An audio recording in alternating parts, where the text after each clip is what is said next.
Allen Durham na former Meralco Bolts import. Usap-usapan ngayon, napapalit muna kay Justin Brownlee para maging import ng Barangay Ginebra ngayong Governors Cup. Maugo nga ang usapan ngayon na si Allen Durham ay pansamantalang papalit kay Brownlee para sa Ginebra. Dahil si Brownlee ay may iniindang injury simula pa noong laban nila kontra sa Rain or Shine. Kaya nga ito ay hindi nakalaro sa laban nila sa kontra sa Australia dahil sa iniindang hamstring injury. May napapaulat ka na 3 to 4 weeks mawala si Justin Brownlee. Kaya marami ngayon ang balita na si Allen Durham ang papalit sa kanya ng pansamantala. Dahil magsisimula na nga din ang Governors Cup. Ito nga ang usap-usapan ngayon kung tamang-tama at fit nga ba si Allen Durham kung matutuloy para sa Ginebra. Para na din sa ganun, makapagpahinga nga daw si Justin Brownlee dahil sa samot-saring injury na ang natamo nito simula pa ng semifinals hanggang finals ng Commissioner's Cup laban sa TNT.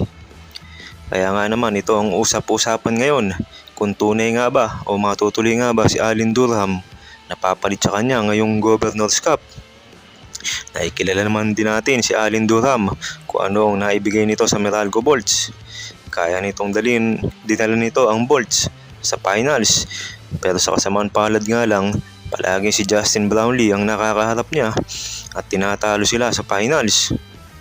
Ngayon nga kung magkakatotoo ito, siguradong babagay naman si Allen Durham sa sistema ng Barangay Ginebra.